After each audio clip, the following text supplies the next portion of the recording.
चलिए सॉल्यूशन में हम बात कर रहे हैं बार बार कि एक सॉल्वेंट होता है और क्या होता है, सॉल्यूट होता है। एक सॉल्वेंट और एक सॉल्यूट। कितने तरह की कंपोनेंट की बात कर रहे हैं हम? दो तरह। अब किसी भी सॉल्यूशन में हम जब दो तरह की कंपोनेंट की बात करेंगे तो वैसा सॉल्यूशन को हम लोग बाइनरी सॉल्यूशन क्या बोलते हैं? Binary solution. Binary solution. Those type of solution, those type of solution in which have only two components. One is solvent and another one is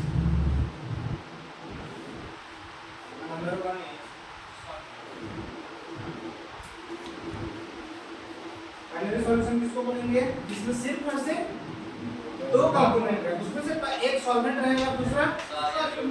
ठीक है, वैसा सॉल्यूशन को हम लोग क्या बोलेंगे? Binary solution. अब पूरा सॉल्यूशन चैप्टर में हम लोग को बाइनरी सॉल्यूशन ही पढ़ना है। ठीक है, मतलब दो ही चीज मिला रहेगा, उससे ज्यादा नहीं रहेगा। ठीक है, चलिए अब हेडिंग लगाइए, types of solution in the term of concentration. In the term of concentration. अब सॉल्यूशन को हम कंसंट्रेशन के टर्म में डिवाइड करेंगे। फिजिकल स्टेट का हम किए कंसंट्रेशन के टर्म। चलिए समझना है आपको। कंसंट्रेशन को हम अपने आप में दो टर्म में बांट करेंगे। कितने टर्म में? दो टर्म में। एक को बोलते हैं हम टेम्परेचर डिपेंडेंट। क्या बोलते हैं? Temperature dependent. दूसरा क्या बोलते हैं? Temperature independent. ठीक है, डिपेंडेंट किसको बोलते हैं? मतलब ये समझना है, डिपेंडेंट किसको बोलते हैं? डिपेंडेंट मतलब किसी पे निर्भर करते हैं, उसी को ना बोलते हैं। जैसे हम लोग किस पे डिपेंडेंट है? मम्मी पापा पे। पैसा देंगे तो हम यहाँ आएंगे, अदरवाइज नहीं आएंगे, यही ना? तो उसको क्या है? डिपेंड है। मम्मी पापा कमाएंगे तब पढ़ेंगे, तो मम्मी पापा के कमाने पे हम डिपेंडेंट हैं ना। अगर वो नहीं आएंगे तो नहीं कमाएंगे तो नहीं पढ़ेंगे, मतलब उनके कमाने पे डिपेंड है, यही ना?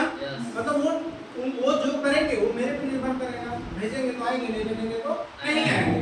उसी तरह से सॉल्यूशन टेम्परेचर डिपेंडेंट है और इंडिपेंडेंट। जो डिपेंडेंट टर्म है वो वॉल्यूम वाला टर्म है। क्या है? वॉल्यूम वाला टर्म। कौन वाला टर्म? वॉल्यूम वाला। अब कैसे ये समझना? हम एक ग्लास का लिए, ग्लास क्या था? एक ग्लास क्या किए? वाटर लिए। वाटर लिए, उसको हम बोलेंगे अब इसको फ्रिज में जाकर ठंडा करो, मतलब टेम्परेचर घटाओ, यही तो बोल रहे हैं।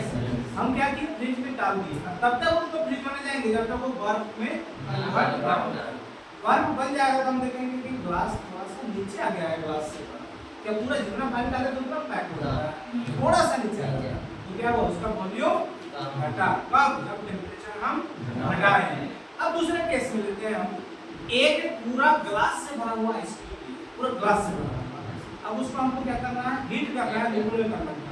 जब वो हीट हो जाएगा अच्छे से, जब पानी में सारा बर्फ कन्वर्ट हो जाएगा तो देखिएगा वो पानी ग्लास से बाहर क्या होगा? वॉल्यूम उसका बढ़ जाएगा। कब? जब टेम्परेचर तो टेम्परेचर बढ़ा रहे हैं तो वॉल्यूम बढ़ रहा है, टेम्परेचर घटा रहे हैं तो वॉल्यूम घट रहा है। इसमें वॉल्यूम वाला टर्म क्या है? टेम्परेचर डिपेंडेंट है। लेकिन जब हम बात करेंगे मास के टर्म, मास मतलब वजन वाले टर्म का, कितना पार्टिकल से मिलकर बना है उसका टर्म का। हम कल इसका एग्जांपल लिए थे कि ये क्या है? बेंच है। क्या है? बेंच है। इसका वेट कितना है? 20 केजी। इसको एज इट इज बस में लाद के ले जाना है पटना। कहाँ ले जाना है? पटना। यहाँ का वेट, यहाँ का टेम्परेचर 40 डिग्री सेल्सियस है और वहाँ का टेम्परेचर मान लीजिए 45 डिग्री सेल्सियस है। जब पटना में ले जाके इसको वजन करेंगे तो क्या 25 केजी हो जाएगा? ये कितना होगा?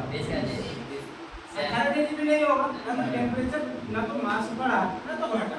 तो टेम्परेचर के घटाने या बढ़ाने से मास को कोई फर्क नहीं पड़ता है। ऐसे चीजों को हम लोग क्या बोलते हैं? टेम्परेचर इंडिपेंडेंट है। तो कंसंट्रेशन को यूजुअली हम लोग 7 टर्म में डिवाइड करके इस चैप्टर में पढ़ेंगे। Number 1 mass percentage. क्या? मास परसेंटेज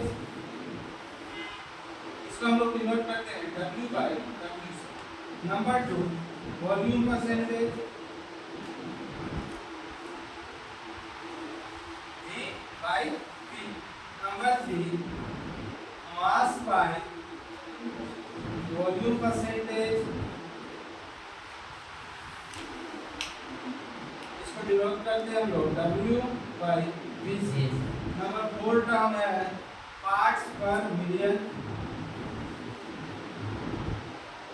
इसको डिनोट करते हैं हम लोग ppm से। नंबर 5 टर्म है मोलारिटी, इसको डिनोट करते हैं स्मॉल है 6 है मोलारिटी, इसको डिनोट करते हैं हम लोग कैपिटल M से। और 7 है मोल, इसको डिनोट करते हैं हम लोग प्राइस से।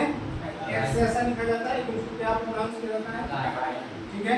डाउट है यहाँ तक?